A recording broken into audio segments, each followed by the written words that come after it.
ይህ ኢትዮ ኤርላይንስ ነው።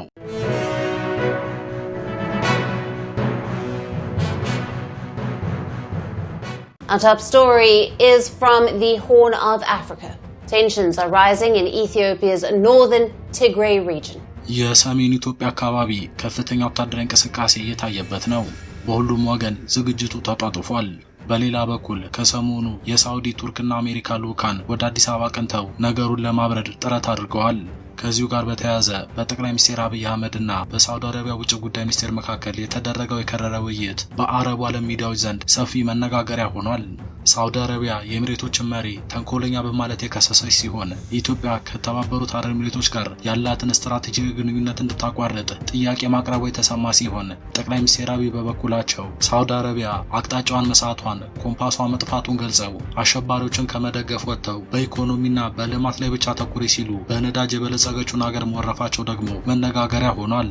የሳውዲ ሚኒስትር ሀገራቸው ከግብጽ ጋር ያላትን ጥምረት እንደ ማስፈራሪያ ባነሱ ጊዜም ጠቅላይ ሚኒስትር አብይ ስልጣን የያዙ ሰሞን በግብጽ ሄደው ወላሂ ብለው ቃል የገቡትን መሐላ በማስታወስ የወንዶች ቃል ለወንዶች ዕዳ ነው፣ የግብጽ ደህንነት የኢትዮጵያም ደህንነት ነው፣ ለግብጽ ከኔ በላይ ባለውለታ አታገኝም ሲሉ መናገራቸው ደግሞ ያልተጠበቀና አስደንጋጭ ሆኗል።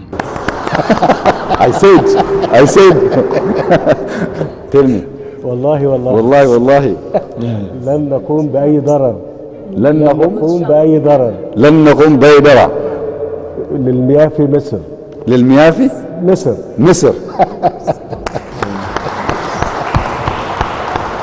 በጠቅላይ ሚኒስትሩ ምላሽና ውሳኔዎች የተበሳጨችው ሳውዲ አረቢያም በኢትዮጵያ ላይ ይፋዊ ያልሆኑ ያልተለመዱ ጫናዎችንና ማዕቀብ መሰል እርምጃዎችን መውሰድ መጀመሯም ተነግሯል። ጠቅላይ ሚኒስትር አብይም ከኤሚሬቶች ጋር ስላላቸው የጠበቀ ቁርኝነት የኤሚሬቶች መሪ በድብቅ ስላስገቧቸው መሐላና ያንን መሐላ ለመፈጸም ስለሄዱበት ርቀት ለሳውዲ ዲፕሎማት የነገሩት ሚስጥርም ብዙዎችን አስገርሟል። ሰላም ውድና የተከበራችሁ የቻናላችን ተከታታዮች፣ ለዛሬ ለየት ባለ ልዩ መረጃ መተናል። እስከ ፍጻሜው አብራችሁ ቆዩ። ቪዲዮ ላይክ እና ሼር፣ ቻናሉ ሰብስክራይብ እና የዶል ምልክቷን በመጫን ትኩስና አዳዲስ መረጃዎችን ያገኙ እያለን ወደ ዝርዝሩ አለፍን።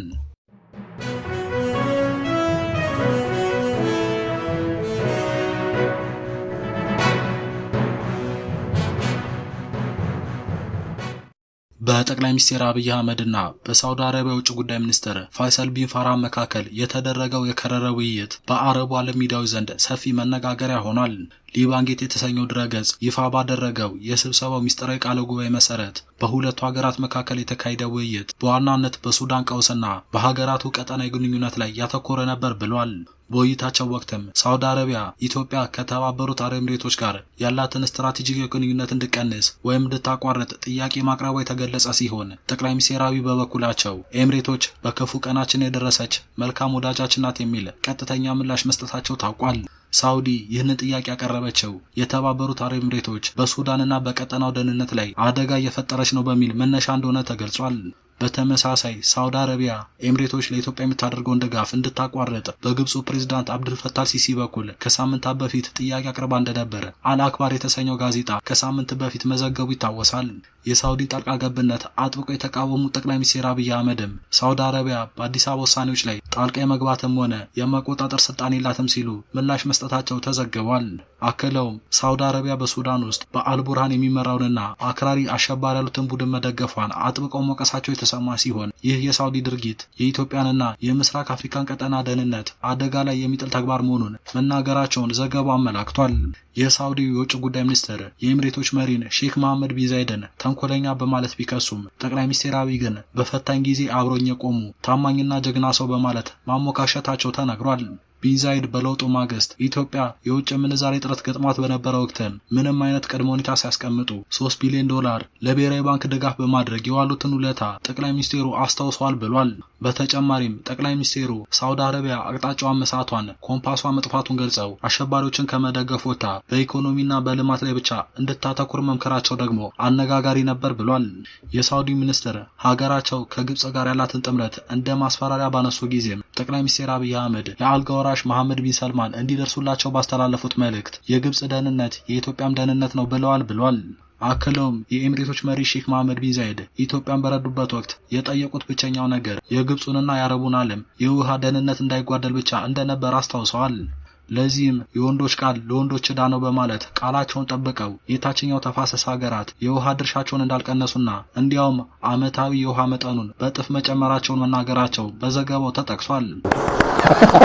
I said tell me والله والله لن نقوم بأي ضرر لن نقوم بأي ضرر للمياه في مصر للمياه في مصر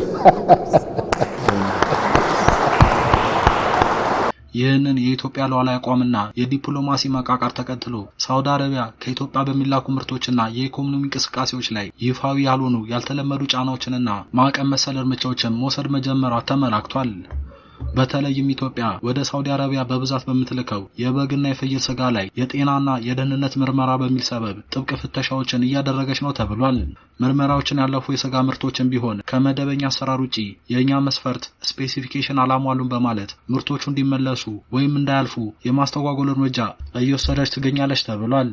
በተጨማሪም ወደ መካከለኛው ምስራቅና አውሮፓ የሚላኩ የኢትዮጵያ ምርቶች እንደ ቡና፣ አበባና ስጋ ያሉት በሳውዲ የአየር ክልልና ወደቦች ላይ ሆን ተብለው እንዲዘጋዩ እየተደረገ ነው ተብሏል። ቶሎ ተፈትሸው ማለፍ ሲገባቸው ፍተሻው እንዲጓተት በማድረግ ምርቶቹ ጥራታቸውን፣ ፍሬሽነታቸውን እንዲያጡ እያደረገች ይገኛል የተባለ ሲሆን ይህን ሰሞነኛ ጫናና እንግልት ተከትሎም የኢትዮጵያ ላኪዎች ፊታቸውን ወደ ቻይናና መሰል ሌሎች አማራጭ ገበያዎች እያዞሩ መሆኑ ታውቋል። ይህ በእንዲህ እንዳለ በሰሜን ኢትዮጵያ ደም አፋሳሹ ጦርነት ካበቃ ከ3 ዓመት በኋላ ዳግም ጦርነት ይቀሰቀሳል የሚለው ፍራቻ በርካቶች ትግራይን ለቀው እንዲወጡ እያደረገ ነው። በመቀለ ነዋሪ የሆነ አንድ ግለሰብ ከፍተኛ ቁጥር ያላቸው ወጣቶች የአውሮፕላን ትኬት መግዛት የቻሉ በአውሮፕላን ያልቻሉ በአውቶቡስ ክልሉን ለቀው በመውጣት ወደ አዲስ አበባ እየሄዱ መሆናቸውን ለቢቢሲ ተናግረዋል። የክልሉ ነዋሪዎች የሸቀጣሸቀጥ ዕቃዎችን እየገዙ ማከማቸት በመጀመራቸው ከፍተኛ ዋጋ ጭማሪ መታየቱን ይናገራል። በክልሉ የሚገኙ ባንኮች የገንዘብ እጥረት ስላጋጠማቸው አንድ ሰው በቀን ማውጣት የሚችለው 2000 ብር ብቻ እንዲሁም ማድረጋቸውን ነዋሪዎች ጨምረው ገልጸዋል። ለ2 ዓመት የቆየው ጦርነት ክፉኛ በጎዳት ትግራይ ክልል የሚገኙ ባንኮች ከፍተኛ ገንዘብ እጥረት ስላለባቸው በርከት ያለ ቁጥር ያለው ገንዘብ ለማስተላለፍ የሚፈልጉ ሰዎች ተጨማሪ ክፍያ እንደሚጠየቁ ተናግረዋል። በሰሜን ኢትዮጵያ የወታደሮች መሰባሰብ እየተካሄደ መሆኑን የሚገልጹ ዘገባዎች መሰማት መጀመራቸውን ተከትሎ የተባበሩት መንግስታት ድርጅት በክልሉ ያለውን ሁኔታ ተለዋጭ ሲል ገልጾታል። በጥር ወር መጨረሻ ላይ በአማራ ቁጥጥር ስር ባሉ አካባቢዎች የትግራይ ክልል ታጣቂዎች ለመመለስ ያደረጉት ሙከራን ተከትሎ ከሀገሪቱ መከላከያ ጋር ለአጭር ጊዜ ግጭት ተከስቶ ነበር። የድሮን ጥቃቶች በክልሉ ውስጥ ጉዳት ያደረሱ ሲሆን ወደ ትግራይ ከተሞች የሚደረጉ በረራዎችም ለአንድ ሳምንት ያክል ተቋርጦ ቆይተው ነበር። ኢትዮጵያ ኤርትራ የትግራይ ኃይሎችን ትደግፋለች ስትል የምትከሰስ ሲሆን ኤርትራ ግን ውንጀላውን ውድቅ አድርጋለች። በጥቅምት ወር የኢትዮጵያ ውጭ ጉዳይ ሚኒስቴር ለተባበሩት መንግስታት ዋና ጸሐፊ በጻፈው ደብዳቤ ላይ ኤርትራ በህወሓት ውስጥ ካሉ አክራሪዎች ጋር በመተባበር የኢትዮጵያን ጦርነት ለመግጠም እየሰራች ነው ሲል መክሰሱ ይታወሳል። ባለፈው ሳምንትም የህወሓቱ ሊቀመንበር ደብረጽዮን ገብረ ሚካኤል በትግራይ ላይ ጦርነት እያዣበበ መሆኑንና ህዝቡም የሚቃጣበትን ጥቃት በመቋቋም ህልውናውን ለማስጠበቅ ራሱን የመከላከል ግዴታ እንዳለበት ተናግረዋል። ህወሓት ለ2 ዓመት የተካሄደውን ደም አፋሳሽ ጦርነት ተከትሎ ያጣቸው አወዛጋቢ ስፍራዎች እንዲመለሱለት ይፈልጋል። በግጭቱ ወቅትም 1 ሚሊዮን የሚጠጉ ሰዎች ከእነዚህ አካባቢዎች ተፈናቅለው በመላው ትግራይ ውስጥ በሚገኙ ጊዜያዊ መጠለያዎች ውስጥ በአስከፊ ሁኔታዎች ውስጥ እየኖሩ ሲሆን ላለፉት 5 ዓመታት እነዚህ ተፈናቃዮች ወደ ቀያቸው መመለስ አልቻሉም። በዚህ ሳምንት መጀመሪያ ላይ የፌዴሬሽን ምክር ቤት በአማራና በትግራይ ክልሎች መካከል አከራካሪ በሆኑ ቦታዎች ከትግራይ ክልል መንግስት ውጭ ሆነው ለብቻቸው በቀጥታ ለህዝብ ተወካዮች ምክር ቤት ምርጫ እንዲደረግ መወሰኑን የኢትዮጵያ ብሔራዊ ምርጫ ቦርድ ማስታወቁን ተከትሎ በትግራይ ፖለቲከኞች ዘንድ ቅሬታ ፈጥሯል። በጦርነቱ ወቅት አሸባሪ ተብሎ የተፈረጀው ህወሓት እንደ ፖለቲካ ፓርቲ ህጋዊ እውቅና የሌለው ሲሆን ይህም እንዲመለስለት ይፈልጋል። በትግራይ ክልል ለ2 ዓመት የተካሄደው ጦርነት የጣላቸው ጠበሳዎችና ጉዳቶች አሁንም በክልሉ ነዋሪ ዘንድ የቅርብ ጊዜ ትዝታ ናቸው። በጦርነቱ የተጎዱና ውድመት የደረሰባቸው መሰረተ ልማቶች አልተጠገኑም። እንዲሁም የክልሉ ኢኮኖሚ ሙሉ በሙሉ አላገገመም። ስር የሰደደ የሥራ አጥነት የክልሉን ወጣቶች ወደ አውሮፓና መካከለኛው ምስራቅ የተሻሉ ዕድሎችን ለመፈለግ አደገኛ የሆኑ የስደት መንገዶችን እንዲሞክሩ እያስገደዳቸው ነው። በኢትዮጵያና በትግራይ ኃይሎች ወይም በኢትዮጵያና ኤርትራ መካከል ጦርነት ከተቀሰቀሰ የትግራይ ክልልን እንደገና የሚያወድም ይሆናል። ከዚህም ባሻገር ሰፊውን የአፍሪካ ቀንድን አካባቢ ሊያቃውስ ይችላል። መቀመጫቸውን በአሜሪካ ያደረጉት የዓለም አቀፍ ግንኙነት ባለሙያው ሚካኤል ወልደ ማርያም ለቢቢሲ እንደገለጹት በኢትዮጵያና በኤርትራ መካከል ትግራይንና ሌሎች የኢትዮጵያን ታጣቂዎች የሚያካትት ማንኛውም ጦርነት ከሱዳን ጋር የመገናኘት እድሉ ከፍተኛ ነው። ሁለቱ ግጭቶች ይዋሃዳሉ ብለዋል። በአውሮፓውያኑ 2022 የኢትዮጵያ መንግስትና ህወሓት ወደ ሰላም ጠረጴዛ እንዲመጡ ያደረገው በተለይም ከአሜሪካ የሚመጣ የዲፕሎማሲ ጫና ነበር። የባህረ ሰላጤው ሀገራት አሁን በአካባቢው የበለጠ ተሳትፎ እያደረጉ ስለሆነ ከነሱ የሚመጣ ጫና ሌላው ሊኖር የሚችልን አስከፊ ግጭትን ሊያስቀር የሚችል ትንሽ እድል አለው። የተባበሩት አረብ ኤምሬትስ ከአዲስ አበባ ጋር የጠበቀ ግንኙነት ያላት ሲሆን ተቀናቃኛ ሳውዲ አረቢያ ደግሞ ከአስመራ ጋር የቅርብ ወዳጅ መሆኗ ይታወቃል ያሉት የዓለም አቀፍ ግንኙነት ምሁሩ፣ ሆኖም ብሩህ ተስፋ አይታየኝም ብለዋል።